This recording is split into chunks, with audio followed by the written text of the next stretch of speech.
শ্রদ্ধাবান উপাসক উপাসিকাগণ, গত পর্বে আপনারা শুনেছিলেন, আপনাদেরকে দেশনা করেছিলাম, ওই অজাতশত্রু রাজা হয়ে গেল, কিন্তু দেবদত্ত গিয়ে তাকে আবার পরিচিত করতেছে পিতাকে হত্যা করার জন্য, যাতে তার স্বপ্ন পূরণ করতে পারেন, বুদ্ধকে মারতে পারেন। কারণ ধার্মিক রাজা থাকলে সেটা করতে দিবেন না পুত্রকে।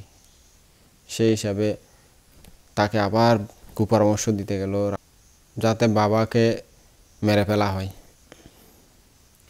তো তারপরে কি হলো দেখুন।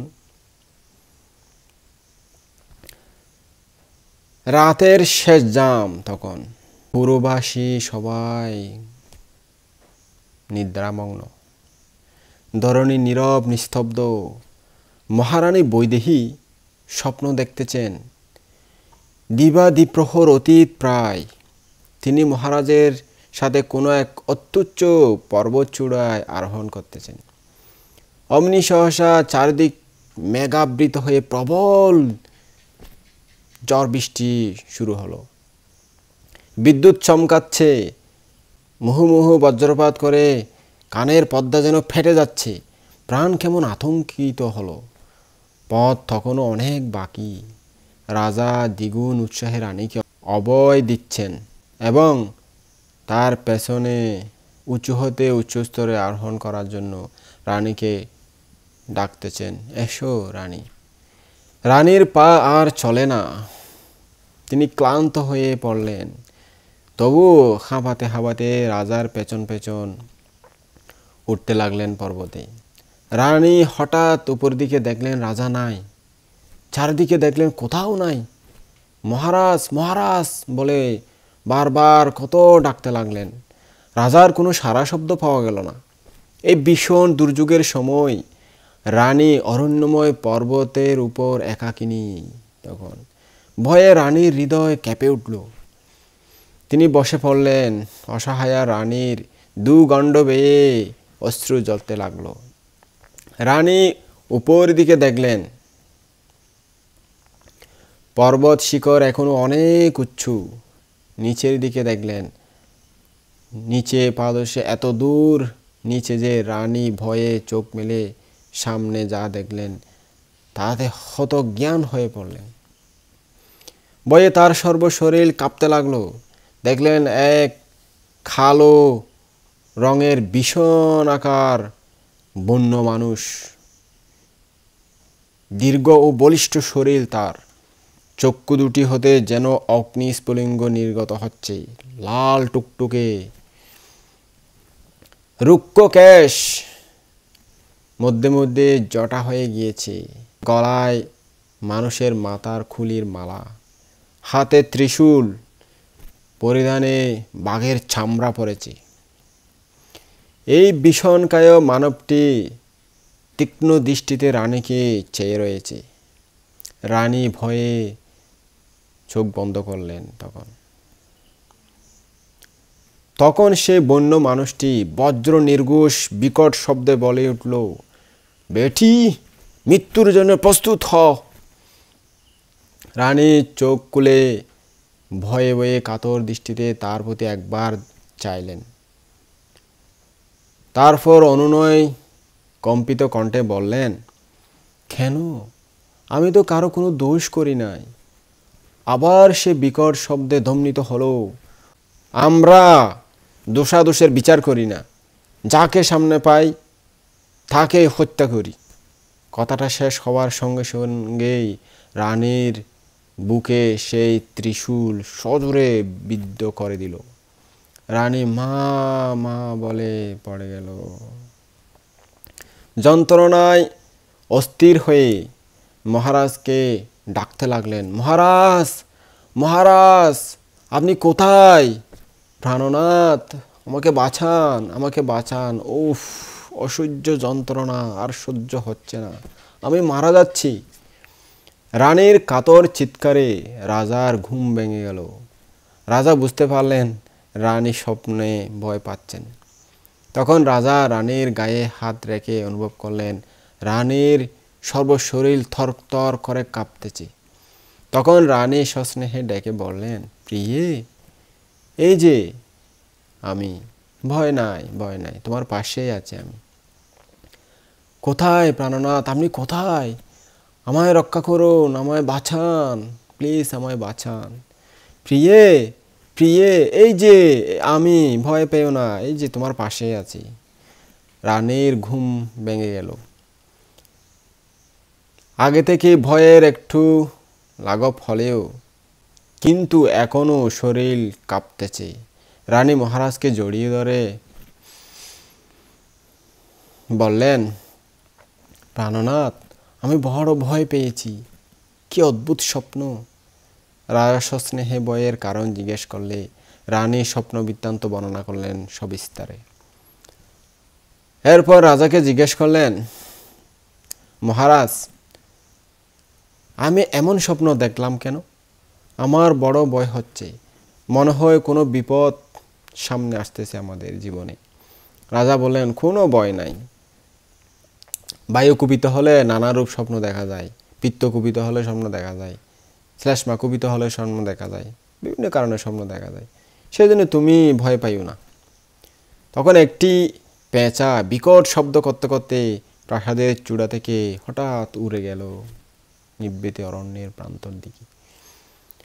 সুসজ্জিত এক রুম, সুন্দর সাজানো গোছানো। রানী বৈদেহী একাকিনী বসে আছে। রুমে নানা রকম বিচিত্র কারুকার্য খচিত। বিবিধ বিলাস সামগ্রী সুন্দরভাবে থাকে থাকে সাজানো আছে। কস্তুরী সৌরভামোদিত রুমে মহা দামি পালঙের উপর আলুলায়িত কুন্তলা বিরস বদনা রাঙ্গি অর্ধশায়িতা। তখন তিনি চিন্তান্বিতা। কি এক জটিল চিন্তা তার কোমল চিত্তকে বারবার আক্রমণ করতেছে। আজ আবার হঠাৎ একই তার নিরানন্দ ভাব, যেন কোনো অজানিত বিপদ ঘন ঘটায় তার চারিদিকে সমাচ্ছন্ন। ক্রমশ উৎকণ্ঠা বৃদ্ধি পেতে লাগলো তার। তিনি অস্থির হয়ে উঠলেন। তখন সেই সময় মহারাজ বিম্বিসার অত্যধিক বিমর্ষভাবে রানীর রুমে উপস্থিত হলেন। রানী রাজার বিষাদ ভাব দেখে সামনে বিপদের আশঙ্কা করলেন। তিনি খুব আগ্রহের সাথে জিজ্ঞেস করলেন, মহারাজ, আপনার এরূপ বিমর্ষ ভাব কেন? রাজা দুঃখের সাথে বললেন, প্রিয়ে, তোমার নিকট বিদায় নিতে এসেছি। এই বিদায় জীবনের বিদায়। মৃত্যুর পূর্বে একবার তোমাকে। রাজার বাক্য শেষ করতে না দিয়ে রানী অস্থিরভাবে বলে উঠলেন, মহারাজ, মহারাজ, আপনি এই কি বলতেছেন? ব্যাপার কি? খুব তাড়াতাড়ি খুলে বলুন, কি সমস্যা হয়েছে? হঠাৎ এই কথা, আমার প্রাণ তো যায় যায় অবস্থা। রাজা বললেন, প্রিয়ে, পুত্র অজাতশত্রুর আদেশ হয়েছে, আমাকে ধূমাগারে বন্দিরূপে অবস্থান করতে হবে। কেবল বন্দিরূপে নয়, অনশনেও থাকতে হবে। এই বলতে বলতে রাজার নয়ন যুগল জলে ভেসে আসলো। রাজার কথা শুনে রানী বিচলিত হলেন। তিনি খুব স্বরে সতেজে বলে উঠলেন, বন্দী? কে বন্দী? যিনি মগধের সম্রাট, তিনি আবার বন্দী? কার সাধ্য আপনাকে বন্দী করে? লক্ষ লোকের জীবন মরণ যার অঙ্গুলি সংকেতের উপর নির্ভর করে, তাকে আবার কে বন্দী করবে? অজাতশত্রু? সে পাষাণ্ড অজাতশত্রু? এখনই আপনি আদেশ করুন, তাকে বন্দী করে কারাগারে নিক্ষেপ করুক। রাজা বললেন, প্রিয়ে, তোমার ভুল হচ্ছে মনে হয়। আমার রাজত্ব বার অজাতশত্রুর হাতেই সমর্পণ করে দিয়েছি, তুমি সেটা জানো না? সেই তো এখন মগধের সম্রাট। সে যা ইচ্ছে করতে পারে, তার ইচ্ছার বিরুদ্ধতা করার কারো শক্তি নাই। আমার জীবন মরণ এখন তার হাতে। তুমি দুঃখিত হইও না, ইহা আমার পূর্বজন্মার্জিত কোনো দুষ্কর্মের ফল হবে মনে হয়। রানী কাঁদতে কাঁদতে বললেন, প্রাণেশ্বর, আজ সকাল থেকে আমার প্রাণ কেমন উৎকণ্ঠিত হয়েছে। গত রাতের স্বপ্ন বিভীষিকা মনে পড়ে বারবার, কেমন ভয় উৎপন্ন হচ্ছে। আমার মনে হয়েছিল নিশ্চয় কোনো একটা বিপদ উপস্থিত হবে। এখন দেখতেছি সেই বিপদ উপস্থিত। মনে হয় আমরা এ রাজ্যের অনিষ্ট সাধক। অজাতশত্রুর সুখের সংসারে আমরা একমাত্র কাটা স্বরূপ। প্রাণনাথ, আমাদের এই রাজ্যে থাকার আর কোনো কাজ নাই। চলুন আমরা রাজপ্রাসাদ ছেড়ে গভীর জঙ্গলে নিয়ে আশ্রয় নিই। বনের পাখি যেমন মনের সুখে বনে বনে বিচরণ করে, বনের ফল খেয়ে জীবিত থাকে, আমরাও সেরূপ বনে পাখির ন্যায় বনে বনে ঘুরে ঘুরে বনের ফলমূল খেয়ে জীবন ধারণ করব। প্রাণেশ্বর, সেই দৈবজ্ঞের বাণী সফল হতে চলল। আমার বড় ভয় হচ্ছে। চলুন প্রাণনাথ, এই রাজ্য ছেড়ে পালিয়ে যায়। এই বলতে বলতে রানীর দুগণ্ড বেয়ে অশ্রু জ্বলতে লাগলো। রানী কাতর বচনে বললেন, প্রাণনাথ, আপনি যদি কারাগারে বন্দিরূপে থাকবেন, আমি অভাগিনী কোন সুখে রাজপ্রাসাদে অবস্থান করব? আপনার অদর্শন আমার অসহ্য হবে। আমিও আপনার সঙ্গে কারাগারে থেকে আপনার দুঃখের ভাগিনী হতে ইচ্ছে করি। রাজা বললেন, প্রিয়ে, যা হওয়ার নয় তা বলে কি লাভ? অজাতশত্রুর ইচ্ছের বিরুদ্ধে তুমি কি কারাগারে অবস্থান করতে পারবে? তা আমার অভিপ্রেতও নয়, তা আমার ইচ্ছাও নয়। তুমি সুখে থাকলে আমি সুখী হব। যদি পুত্র হতে অনুমতি পাও, তবে মাঝে মধ্যে কারাগারে গিয়ে আমাকে দেখে আসতে পারো। তখন কারাধ্যক্ষ এসে রাজা ও রানীকে প্রণাম করে বললেন, মহারাজ, রাজার আদেশ লঙ্ঘন করা হচ্ছে, অনেক দেরি হয়ে গেল। তখন রাজা শশব্যস্ত রানীকে বললেন, প্রিয়ে, তবে এখন শেষ বিদায় দাও। আর হয়তো এভাবে আর সময় পাব না আলোচনা করার জন্য। রানী বাষ্পকুল লোচনে কারাধ্যক্ষকে বিনতি স্বরে বললেন, কারাধ্যক্ষ, তোমাকে করজোড়ে প্রার্থনা করি, রাজাকে তুমি ছেড়ে দাও। এরূপ ধার্মিক রাজার উপর এই অত্যাচার ধর্মেও সহ্য করবে না। কারাধ্যক্ষ বললেন, রানীমা, আমার কি শক্তি? রাজার আদেশ অমান্য করার আমার ক্ষমতা নাই। এই বলতে বলতে কারাধ্যক্ষ রাজাকে ধরে নিয়ে কারাগারের দিকে চলে গেলেন। তখন রানী কাঁদতে কাঁদতে কম্পিত কণ্ঠে বলে উঠলেন, কারাধ্যক্ষ, কারাধ্যক্ষ, দাঁড়াও দাঁড়াও, আমিও যাব, আমাকেও সঙ্গে করে নিয়ে যাও। মহারাজ, মহারাজ, আমাকেও সঙ্গিনী করুন আপনার সাথে। এই বলতে বলতে রানী কম্পনরতা শরীরে দ্রুত দৌড়ে গিয়ে পেছনে পেছনে যেতে লাগলেন। পতিপরায়ণা রানী বৈদেহী স্বামীর প্রতি সেরকম নিষ্ঠুর নির্যাতনে মর্মে মর্মে মরে গেলেন। তিনি সুখে দুঃখে ক্ষোভে মুহ্যমানা হলেন। স্বামী সোহাগিনী বৈদেহী স্বামীর দুঃখের কথা ভাবতে ভাবতে অনবরত কাঁদতে লাগলেন। তার সুকুমল হৃদয় যেন শতদা বিদীর্ণ হলো। তার সুখ সূর্য যেন চিরতরে নিভে গেল। বৈদেহী পুত্রের নিকট গিয়ে কত উপদেশ দিলেন, কত অনুনয় করলেন, কত পাপের ভয় দেখালেন, এমনকি পুত্রের পায়ে পড়ে কাঁদলেন পর্যন্ত। কিন্তু নিষ্ঠুর পুত্রের পাষাণ হৃদয়ে বিন্দু মাত্র দয়া উৎপন্ন হলো না। তিনি দিনে একবার স্বামী দর্শন করার আদেশ পেলেন মাত্র, কিন্তু স্বামীর দুঃখ লাঘব করতে পারলেন না। বিম্বিসার পুত্রের নিষ্ঠুর আচরণে মর্মাহত হলেন। নিজের পূর্ব কর্মার্জিত কোনো পাপের নিদারুণ প্রতিফল মনে করতে করতে নির্বিবাদে সেই উত্তপ্ত ধূমাগারে বন্দিরূপে অবস্থান করতে লাগলেন। রানী বৈদেহী প্রতিদিন স্বামী দর্শনে যাওয়ার সময় গোপনে স্বর্ণ তালায় অন্ন বা তরকারি খাবার এগুলো নিয়ে যেতেন। বিম্বিসার তা খেয়ে জীবন ধারণ করতেন। একদিন অজাতশত্রু কারাগারের কারারক্ষীকে জিজ্ঞেস করলেন, আমার বাবা কি অবস্থায় আছেন? কারারক্ষী বলল, মহারাজ, আপনার মা গোপনে উৎসঙ্গে খাদ্য লুকিয়ে নিয়ে যান, তা খেয়ে তিনি জীবন ধারণ করতেছেন। এত অজাতশত্রু রুষ্ট হয়ে বললেন, তাহলে আজ থেকে আমার মাতাকে উৎসঙ্গে করে কিছু নিয়ে যেতে দিও না। রানী অতঃপর কবরীতে খাদ্য নিয়ে যেতেন। রাজা অজাতশত্রু ইহাও জানতে পেরে আদেশ দিলেন, এখন থেকে আমার মাকে কবরী খুলে যেতে বলিও। কবরী অর্থ ওই মাথার জুটা আর কি, মেয়েরা যে মাথার মধ্যে জুটা বাঁধে ওগুলোর ভিতরে করে খাদ্য নিয়ে যেতেন আর কি। তো এরপর থেকে ওগুলা বন্ধ করে দিল, খুলে যেতে হবে, চুল খুলে যেতে হবে যাতে নিয়ে যেতে না পারে। এরপর রানী সোনার জুতার ভিতরে খাদ্য রেখে ভালোরূপে তা ঢেকে পায়ে দিয়ে যেতেন।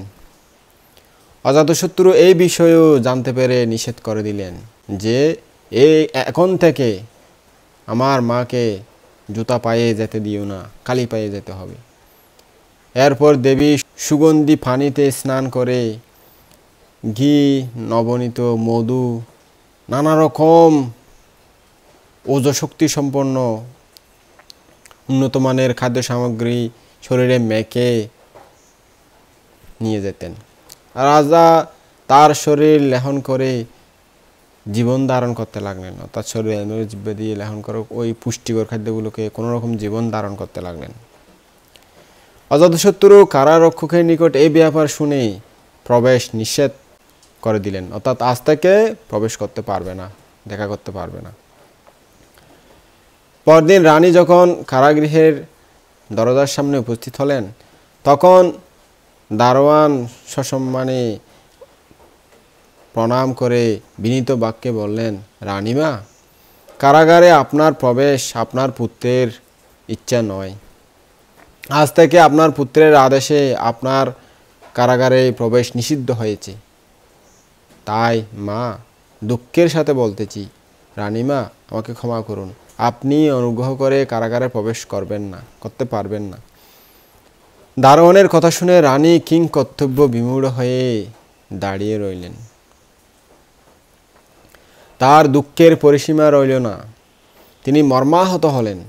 সতী শিরোমণি রানী আর দাঁড়িয়ে থাকতে পারলেন না। এইবার অনশনে রাজার মৃত্যু অবশ্যই ঘটবে এই মনে করে তিনি কাঁদতে লাগলেন। রানী ক্রন্দনরত অবস্থায় অজাতশত্রুর নিকট উপস্থিত হয়ে উচ্চস্বরে বিলাপ করতে করতে বললেন, হে পুত্র, তুমি এমন নিষ্ঠুর হলে কেন? তোমার এমন কোমল হৃদয় পিতার প্রতি একই কঠোর দণ্ডের আদেশ দিলে, যিনি তোমাকে প্রাণ অপেক্ষা অধিক ভালোবাসেন। তোমার সেই স্নেহময় পিতার উপর এই কি নৃশংস অত্যাচার আরম্ভ করলে তুমি? তোমার সামান্য দুঃখে যার প্রাণ কেঁদে উঠে, অন্তরে তীব্র বেদনা অনুভব করেন, তাকে অনাহারে হত্যা করলে তোমার কি লাভ হবে বলো তো? তাতে তুমি কি সুখ লাভ করবে বলো তো? হে পুত্র, তোমার গর্ভধারিণী অভাগিনী জননীর কাতর ক্রন্দনীয় তোমার অন্তরে কি দয়ার সঞ্চার হয় না? দুঃখিনী মায়ের একটি কথা কি রক্ষা করবে না তুমি? তোমার স্নেহময় পিতাকে এখনই ছেড়ে দাও, তাকে অনাহারে মেরে ফেলিও না। এরূপে রানী অনেকক্ষণ কাঁদলেও পুত্রের কোনো সদুত্তর পেলেন না।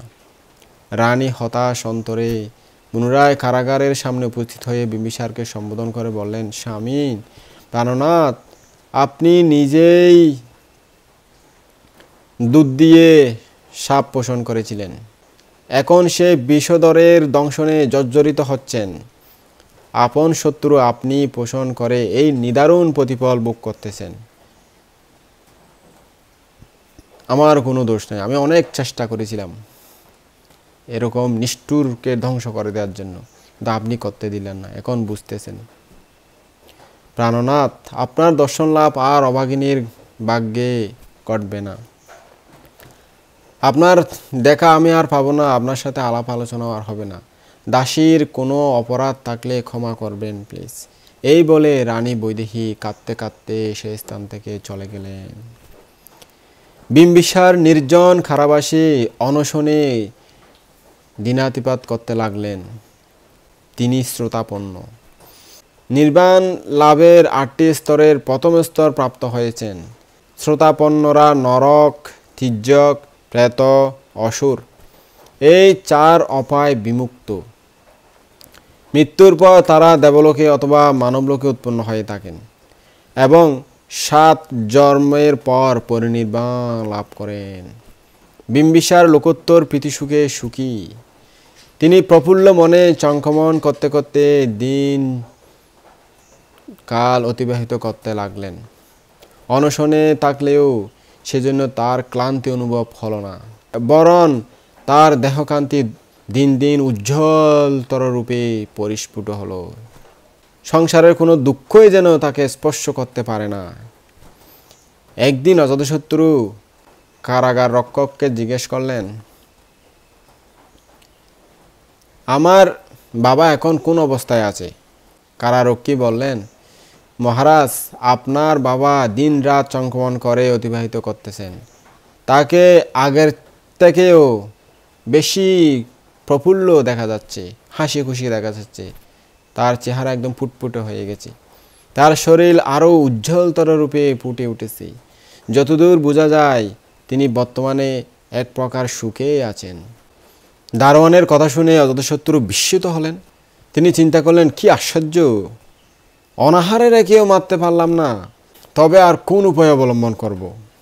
চঙ্কমনেই যদি তার এত আনন্দ, এত প্রীতি, তাতে তিনি যদি সুখকে অবস্থান করেন, তাতে যদি তিনি জীবন ধারণে সমর্থ হন, তাহলে তার চঙ্কমন বন্ধ করতে হবে। যাতে তিনি চঙ্কমন করতে না পারেন সেই ব্যবস্থা করতে হবে। যাতে হাঁটতে না পারেন, হেঁটে হেঁটে যখন সুখে অবস্থান করতেছেন তখন আর তাকে হাঁটতে দেওয়া হবে না, তখন নিশ্চয় মারা যাবে। তৎক্ষণাৎ তিনি করুকারকে ডেকে আদেশ দিলেন, অর্থাৎ নাপিত আর কি, নাপিতকে আদেশ দিলেন, কাল সকালে তুমি আমার বাবার নিকট উপস্থিত হয়ে তার পায়ের তলায় খুর আঘাত করে তাতে লবণ তেল মেখে সেক দিও। কঠোর এক আদেশ দিয়ে দিলেন। তার পায়ের তলায় খুর দিয়ে একে একে ওখানে লবণ মরিচ দিয়ে ওখানে গরম তাপের মধ্যে সেক দিতে বলতেছে, আদেশ দিচ্ছে। অজাতশত্রু তো পিতাকে মারার জন্য এই নির্দেশ দিলেন, যাতে খুর দিয়ে কেটে কেটে তাকে আগুনে সেক দেওয়া হয়। এটা তার আশাপূর্ণ হচ্ছে। কিন্তু ওইদিকে দেবদত্ত কি করলো দেখুন। দেবদত্ত হিংসায় আগুনে জলে পুড়ে ছাই হয়ে যাচ্ছে। তার সেই হিংসার দাবানল থেকে মুক্ত হওয়ার জন্য তিনি কি করলো দেখুন। বিস্তীর্ণ রাজপথ গিরিশ্রেণীর পাশ দিয়ে সোজাভাবে বহুদূরে চলে গেছে। উভয় পাশের পাদপ শ্রেণী রাজপথের শোভা সংবর্ধন করতেছে। গণপল্লব সমাচ্ছন্ন বৃক্ষরাজি সুশীতল ছায়াদানে শ্রান্ত পথিকদের মন তুষ্টি সম্পাদন করতেছে। কোনো কোনো বৃক্ষ ফলভারে নমিত, আর কোনো কোনো বৃক্ষ বিচিত্র সৌরভ কুসুম সমলঙ্কিত। স্বার্থপর লুভী মধুকরগণ সুমধুর গুনগুন রব করতেছে, যেন তারা স্বস্তি বাক্যে ভুলিয়ে কুসুমের সর্বস্ব লুণ্ঠন করে আসতেছে। মধুকরেরা কুসুমের কোমল অঙ্গে একবার বসতেছে আর একবার উড়ে যাচ্ছে। সঙ্গে সঙ্গে তাদের তীক্ষ্ণ অস্ত্র কুসুমের সুকোমল অন্তঃস্থলে বিদ্ধ করে পরিমল লুণ্ঠন করতেছে। এত নির্যাতিত হয়েও কুসুমের বিরক্তি নাই, দুঃখ নাই, ক্লেশ নাই, অথচ শান্তভাবে নীরবে সৌরভ বিস্তার করে পথিকগণকে আমোদিত করতেছে। দিবা দ্বিপ্রহর, তখন সূর্যের কিরণ অতি প্রখর। এমন সময় সে বিস্তীর্ণ রাজপথে খেয়ে ওই পথিক পাদপরাজির সুশীতল ছায়া, কুসুমের মনোহর সৌরভ উপেক্ষা করে ঘর্মাক্ত কলেবরে দ্রুত পদবিক্ষেপে চলে যাচ্ছে। মনে হয় পথিক বহুদূর হতে আসতেছে। তার মুখমণ্ডল অপ্রসন্ন, চক্ষুদ্বয় হিংস উদ্দীপক। একবার দাঁতে ঘর্ষণ করে রুষ্ট প্রদীপ্ত চোখে ব্রুকুটি ভঙ্গিমা সহকারে অস্পষ্ট স্বরে বলে ওঠে, ভণ্ড, তোর মৃত্যু আমার হাতে। তোকে হত্যা করে সেই অপমানের উপযুক্ত প্রতিশোধ নেব। প্রতীক একজন ভিক্ষু হলেও ভিক্ষু জনোচিত সংযম তার নাই। তার চিত্ত এখন হিংসা আনলে প্রদীপ্ত। প্রতীক ভিক্ষু আমাদের সেই পূর্ব পরিচিত দেবদত্ত। কৌশম্বী হতে তার দূরভিসন্ধি চরিতার্থের জন্য অজাতশত্রুর নিকট যাচ্ছেন। দেবদত্ত চিন্তা করতেছেন, তার কি সাহস আমার উপর অপমান করা, তার চেয়ে আমি কম কিসে। আমার বোনের উপরও কত লাঞ্ছনা, কত অত্যাচার তিনি করেছেন, কত কষ্ট দিয়েছেন তাকে। আমার এমন কোমল হৃদয়া গুণশীলা বোনকে বিয়ে করে তাকেও সে ত্যাগ করে চলে গেছে। কত যে যুগী পুরুষ ভণ্ডামি কার সঙ্গে। জানিস, আমি দেবদত্ত, বিষাক্ত সরাগাতে তোকে যদি হত্যা করতে পারি তবেই আমার উদ্দেশ্য সফল হবে। তাই চাই প্রতিহিংসা, প্রতিহিংসা, প্রতিহিংসা। রাজদার দেবদত্তের জন্য সবসময় কোলা। রাজপুরীতে তার সম্মান প্রতিপত্তি দিন দিন বাড়তে লাগলো। মহারাজ অজাতশত্রু দেবদত্তকে দূর হতে আসতে দেখে সসম্মানে অভ্যর্থনা জানালেন। তাকে মঙ্গলাসনে উপবেশন করিয়ে বন্দনা ও সাদর সম্ভাষণ করলেন। তখন দেবদত্ত গম্ভীর হাস্যে জিজ্ঞেস করলেন, রাজন, আপনার পিতার সংবাদ কি? অজাতশত্রু স্মিত মুখে বললেন, প্রভু, এতদিন আমার মায়ের জন্য কর্তব্য সম্পাদনে কিছুটা বিলম্ব ঘটল। তিনি গোপনে খাদ্য নিয়ে তাকে খাওয়াতেন। সে খাদ্য দিয়ে তিনি এতদিন জীবিত ছিলেন। তার নিকট মায়ের গমনাগমন বন্ধ করে দিলে চঙ্কমন প্রীতিতে তিনি দিন অতিবাহিত করতে লাগলেন। হাঁটতে হাঁটতে তার আনন্দ খুশি মনে জীবন চলতে লাগলো। এতে পূর্ব হতেও তার শরীর কান্তি উজ্জ্বলতর রূপে ফুটে উঠেছে। কোন উপায় অবলম্বন করতে হবে চিন্তা করে সিদ্ধান্ত করলাম, তার চঙ্কমন রোধ করতে হবে, তার হাঁটাহাঁটি বন্ধ করতে হবে। আগামীকাল সকালে কৌরকার অর্থাৎ নাপিত পায়ের তালু খুরাগাতে বিদীর্ণ করে লবণ তেল মেখে প্রদীপ্ত অঙ্গারে আগুনে সেক দেওয়ার জন্য তাকে নির্দেশ দিয়েছি, আর যেন তিনি হাঁটাহাঁটি করতে না পারেন। দেবদত্ত সন্তুষ্ট চিত্তে বললেন, রাজন, আপনার বুদ্ধি অতি চমৎকার, তুলনা হয় না আপনার বুদ্ধির। আপনিও দেখি আমার মতো বুদ্ধিমান হতে শুরু করেছেন। নতুন নতুন বুদ্ধি আপনার মাথায় আসতেছে। অতি উত্তম উপায় আপনি নির্দেশ করেছেন। এবার আপনার মনোরথ তো সিদ্ধ হবে। মহারাজ, সুখই একমাত্র বাঞ্ছনীয়। যে স্থানে বিন্দুমাত্র সুখ নিহিত আছে বলে মনে হয়, যেই কোনো উপায়ে হোক সেই স্থান হতে সেই সুখ আহরণ করাই বুদ্ধিমানের কাজ। আশীর্বাদ করি, উত্তরোত্তর আপনার শ্রীবৃদ্ধি সম্পাদিত হোক, জীবন সুখময় হোক আপনার। অজাতশত্রু দেবদত্তের প্রশংসা শুনে আশীর্বাদে পরম প্রীতি লাভ করলেন এবং শ্রদ্ধায় তার মাথা আরও নত হয়ে গেল। অতঃপর দেবদত্ত বিষণ্ণভাবে বললেন, রাজন, এখন আমার উপায় কি? বুদ্ধের হিংসা নলে আমি জ্বলে পুড়ে মারা যাচ্ছি। আপনার সাহায্য ব্যতীত আমি এই বিপদ হতে উদ্ধার পাওয়ার অন্য কোনো উপায় দেখতেছি না।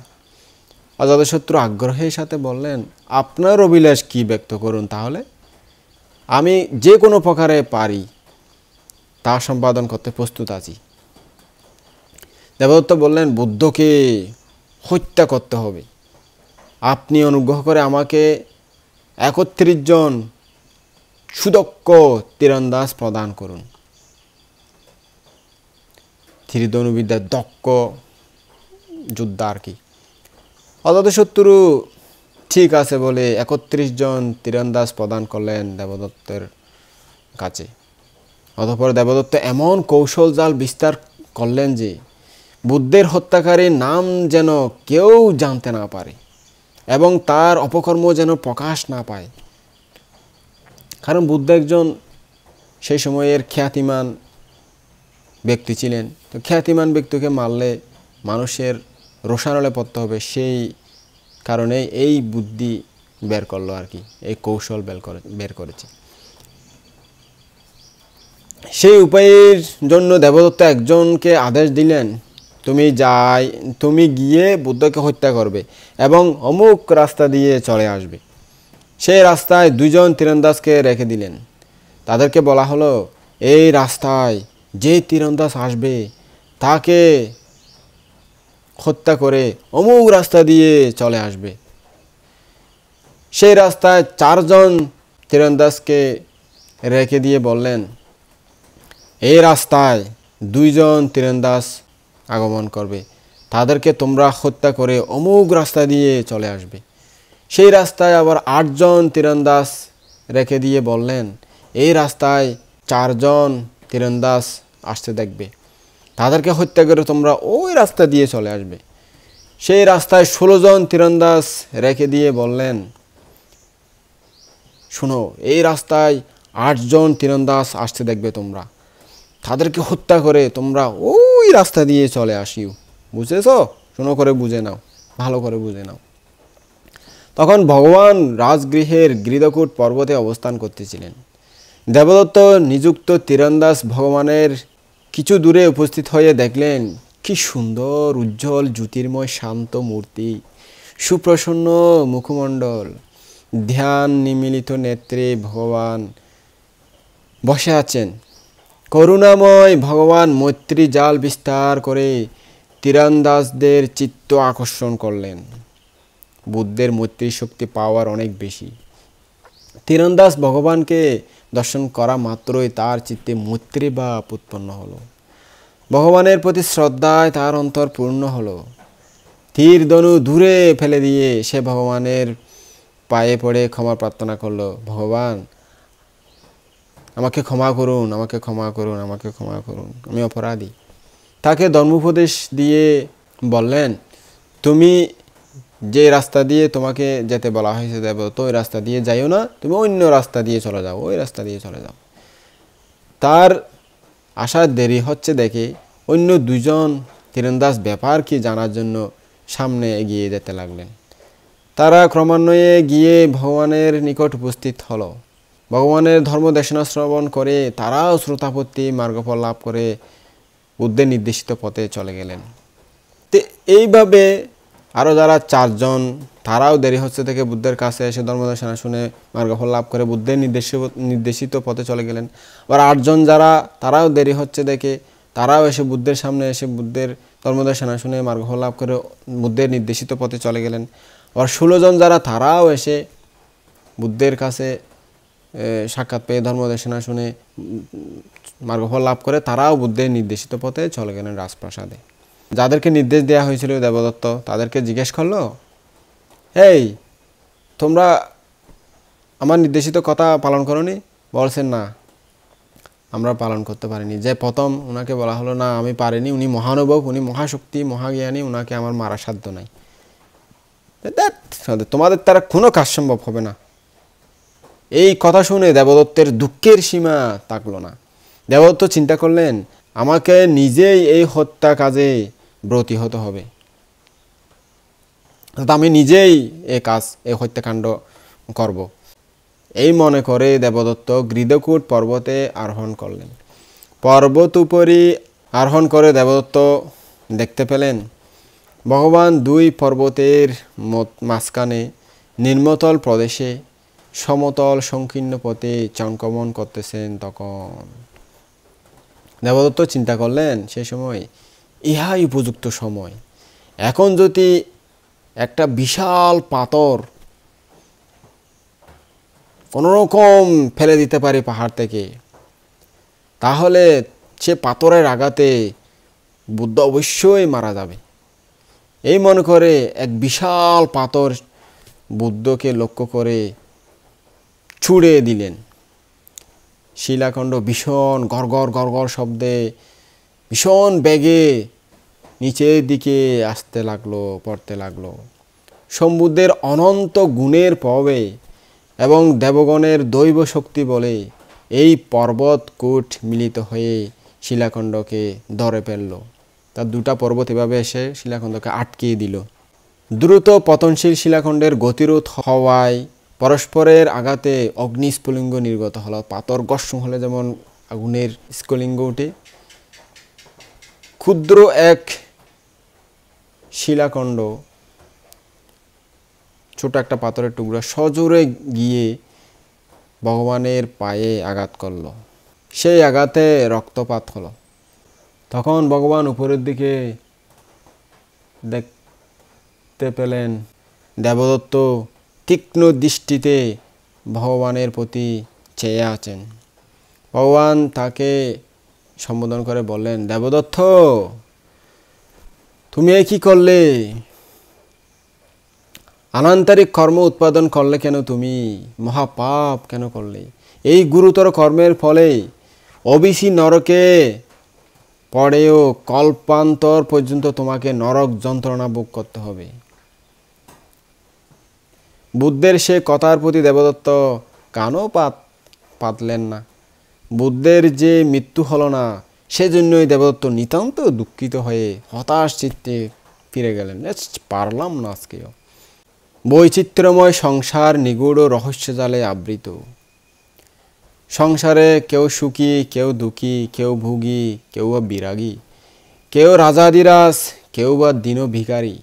কালের কুটিল চক্রে শশাগোরা পৃথিবীর অধীশ্বরও পথের ভিখারী হয়, আর পথের ভিখারীও শশাগোরা পৃথিবীর অধীশ্বর হয়। কেউ ঐশ্বর্য মধ্যে আত্মহারা হয়ে হিতাহিত বিবেচনা শূন্য হয়, আর কেউ ঐশ্বর্য লাভ করে আত্মাত্ম পরাত্ম সাধনে ব্রতী হয়। কেউ ঐশ্বর্যশালী হয়েও সুখী হতে পারে না, আর কেউ ভিখারী হয়েও পরম সুখে দিন যাপন করে। কারো ধর্মে প্রীতি, আর কারো পাপে প্রীতি। ভোগ লিপ্সা দুঃখের আকর, ত্যাগ সুখের মন্দাকিনী। একদিন বিম্বিসার রাজাধিরাজ ছিলেন, আজ কারাগারে তিনি একজন বন্দী। তবু তার প্রাণ আনন্দময়, মুখময় সুপ্রসন্ন।